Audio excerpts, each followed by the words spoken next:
Hello everyone, welcome to another video of Fox Reacts. Today we're tackling a brand new episode from the Food Theorist. Yes, as in it was literally posted up yesterday. Well, yesterday at the time of this recording. Food Theory, Taco Bell is killing Amazon.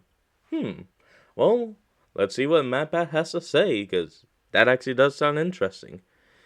Matthew Patrick, MatPat, show us what you got. Welcome to Taco Bell. Hey, I heard you reduced your drive-thru wait times? That we did, sir, by more than 15 seconds. Whoa, Really? how'd you pull that one off? I can't tell you that, but what I can tell you is that we fulfilled your order 5 seconds ago. No way! Wait, how did they even get his order?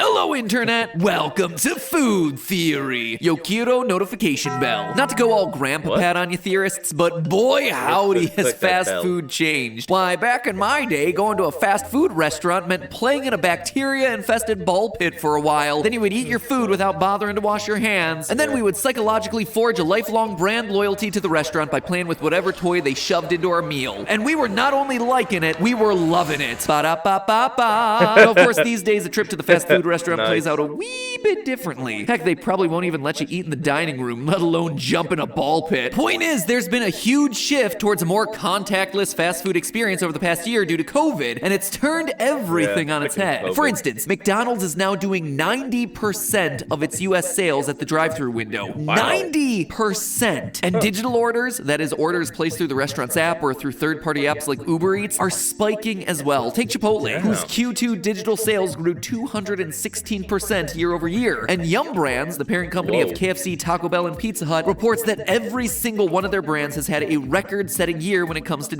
Hold on. So, if Yum is a parent company of those three, then wouldn't that technically mean that their mascots would technically be brothers? And I know that KFC's Colonel Sanders was a real person, rest his soul. But I'm saying that now that they're just using his image for the brand, you'll get what I'm saying. digital orders. As you might expect, quick service restaurants, or QSRs as the industry calls them, have taken note and are making changes to give their customers the contactless experience that they desire. Drive-thru efficiency has been a major area of focus, and restaurants are pulling out all the stops to shorten the wait times for their drive-thru customers. Many QSRs are reducing the number of items offered on the menu, or are even turning to digital menu boards that collect data on customer behavior and then use that to predict what you're gonna order. No joke. And those are just a couple of examples of the That small sounds useful. changes that are being implemented. Many QSRs are investing in permanent structural alterations to their buildings. Fast casual restaurants like Chipotle are scrambling to add drive-thru lanes, and quick-serve restaurants that already have drive-thrus are expanding them. McDonald's is turning many of its single-lane drive-thrus into two-lane drive-thrus as we speak. Same Yeah, with that makes KFC, sense. whose next-generation prototype features a second separate drive-thru lane for mobile pickups only. But it's Taco Bell, of all restaurants, that's really pulling off the galaxy brain moves here. First, they're opening Taco Bell Go Mobile locations, which do away with the dining room altogether, resulting in a building that's 47% smaller than a traditional Taco Bell restaurant. But while that's certainly a new concept for Taco focus on Bell, cooking. drive-thru only places have always been around. What's the big deal? No, what I really want to discuss in today's episode is the first of its kind restaurant Taco Bell hopes to build in Brooklyn Park, Minnesota. The franchisee, who submitted building plans to the city earlier this month, claims that this experimental Taco Bell location will be, quote, so different that it has never been constructed anywhere before. And honestly, I can't bring myself to disagree. Theorists, look at this thing. There's no dining room. There are designated What the- curbside pickup spots for mobile orders, and it has count them, four drive-through lanes. One lane on the end to accommodate oversized vehicles, and 3 lanes passing directly beneath where the kitchen is, located up on the second floor. Orders get lowered down to the customers on dumb waiters. Gotta admit, this building looks an awful lot like a That actually sounds pretty interesting.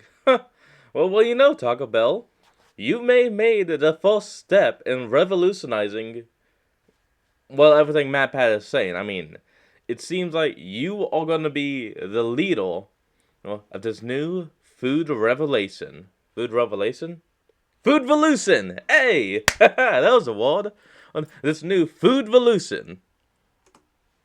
A drive-through bank, and I was kinda hoping that the orders might get fulfilled via pneumatic tube, but I guess dumb waiters are cool too. I mean, you can't help but admire just how hard Taco Bell went with this building. Oh, drive-through orders are up? Boom! 4 lanes. People aren't dining in as much? Boom! No more dining room. Customers want a contactless experience? Boom! We will serve you with dumb waiters like we're lowering bread to the unwashed masses below. So, this is obviously a bold move on Taco Bell's part, especially when you consider that I've never been to a Taco Bell and seen more than 2 cars in line. Don't get me wrong, I love me some Nachos Bel Grande as much as the next guy, but 4 lanes? That is mighty presumptuous of you, Taco Bell. I don't know what's going on up there in Minnesota, but I wouldn't be surprised if toilet sales and plumbing services also needed to expand in recent years. You get what I'm saying? You get it? Taco Bell causes you to poop. Or is Taco Bell playing some other game here? You see, while it's easy to dismiss this as just some experimental headline-grabbing restaurant concept that'll go the way of the dinosaur once the pandemic ends and everything goes back to normal, I'm here to tell you that Taco Bell is playing a much bigger game here. This isn't just about loading your bowels with the remnants of a cheesy gordita crunch slightly faster. There's something else afoot. Taco Bell, via this restaurant, is looking to not only change fast food... You know, actually speaking of that, what would be like everyone's favorite kind of Taco Bell meal to get? Like, put it down in the comments. When you go to Taco Bell, what is it you get? Me personally, I like to get a not so beefy burrito. You know, it's pretty much like a regular beef burrito, but they actually put in some fajita chips, and it's along with some melted cheese. There's a little bit of rice in there as well. Oh, and it's good. I eat the stuff. I mean, it's good. Though I do always ask for a little to no rice because I'm not a huge fan of it. I mean, I mostly prefer just meat. With this design, they're looking to change everything about the way we shop. And it pains me to say this because I really wanted my son to have that same bacteria-infested ball pit experience I had as a child, but the fact of the matter is this: there's a storm a-brewing, my friends, a perfect storm in which public health, economics, and technology simultaneously converge to reshape multiple industries at the same time. And it's Taco Bell, of all places, that is on the cutting edge. Buckle up, theorists, because when it comes to the future of food, Taco Bell's 2-story 4-lane drive-thru monstrosity is only a taste of what's in the forecast. So let's take a closer look at the 3 factors that are contributing to this perfect storm. First up, fast food isn't ever going back to normal because the restaurants don't want things to go back to normal. Think about it this way: a customer who orders a burger in the drive-thru is more valuable to the restaurant than a customer who sticks around and enjoys their hamburger in the dining room. It costs money to clean the dining area each day. It costs money to lease that extra square footage each month. The dining room needs air conditioning and lighting and decor. It is a money pit. But none of those costs apply to a drive-thru customer who leaves with their food without ever stepping foot inside. So drive-thru and takeout customers are great to have. But getting them is the tricky part. Or at least it was the tricky part until last year. With contactless dining experiences in such high demand, fast food customers and the restaurants now find themselves in a curious position. They both want the exact same thing: less dining in and more takeout and drive-thru. So as we watch quick service restaurants bend over backwards to provide more and more drive-thru lanes, we need to keep in mind that this is as much about giving the customer what they want as it is about enticing customers to drive through, even long after the pandemic fades away. Now to the second factor that's contributing to the storm: technology. Third-party delivery apps are booming, which is allowing ghost kitchens to thrive. Now, we've already tackled this topic in a recent video, so definitely go watch our Mr. Beast Burger Ghost Kitchen episode if you haven't already, but here's the skinny on the spooky ghost kitchens. If y'all want me to react to that Mr. Beast burger video, let me know.